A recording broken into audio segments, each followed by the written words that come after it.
Retail stocks, as you guys know, have been down about 3% this week. They're actually up today. But is this going to hit spending here? Well, for more, we're joined by the writers of a report arguing that higher oil prices will only have a minor impact on retail sales. Oppenheimer senior equity research analyst Brian Nagel joins us. Brian, thanks so much for joining the conversation. Thanks for having me. One thing that struck me out on the report that to pick up on Dom's point is that higher gas prices.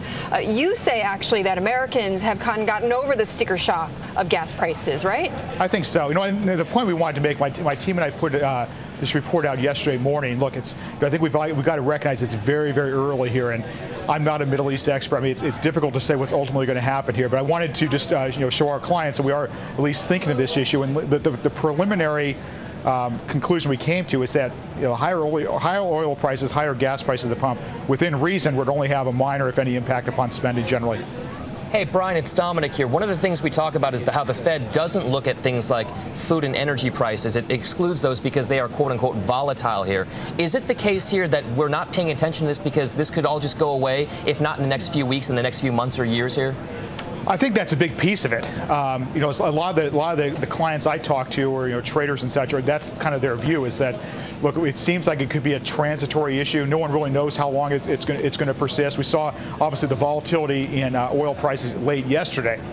And then some kind of rebound in stocks here. So I think that's a big uncertainty right now. People just don't know how long this is going to last. Right, they don't know. But I know this is your preliminary assessment. So Brian, if we're going to talk, let's say a month, 2 months from now, and oil prices are still elevated, would you still have that same stance that the retail stocks won't be affected? Within reason, I think the key right now is that we are, at least in my view, we're in an economic recovery. And I look at broader measures of retail spending, and more importantly, sales of the retailers I follow, and they've been improving pretty steadily now for the past several quarters, including a nice significant pickup really late in 2010. I think with that as a backdrop, the consumer is coming back. I think the consumer is much healthier now than the last time we had a real spike in gas prices in 08. So, look, people always complain about higher gas prices, and there will be certain consumers for which the higher gas prices will affect their consumption patterns. But I think broadly speaking, at this point, the consumer is pretty well positioned to absorb these. The only thing,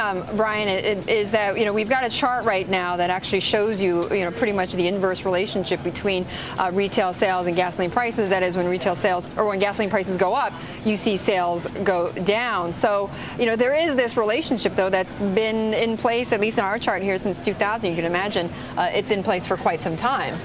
Yeah, and unfortunately, I can't see your chart. In my report yesterday, I pointed out, I had a chart, a similar type chart that showed, if you look at from 2002 to 2006, so if I call the economic recovery after the early 2000s recession, you actually saw, again, it was choppy, but you saw I'd say a positive correlation between gas prices and consumer spending. So what that meant is as gas prices were rising, consumer spending was also picking up.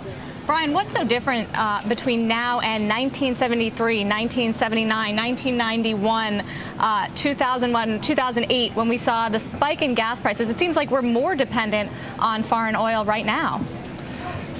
I don't know. It's difficult for me to say. I think as I look at the consumer, and especially looking back in 2008, I think the consumer, like you said, and we started this conversation, I think there's a lot of the sticker shock is out now. So the consumers are more conditioned, so to say, see higher gas prices. But look, I think we also learned that the consumer is quite nimble.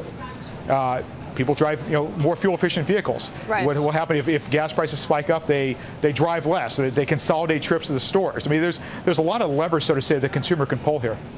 Brian, we'll leave it there. Good to talk with you. Thank you. Nice talking to you too. Thanks. Thank you, Brian Nagel of Oppenheimer.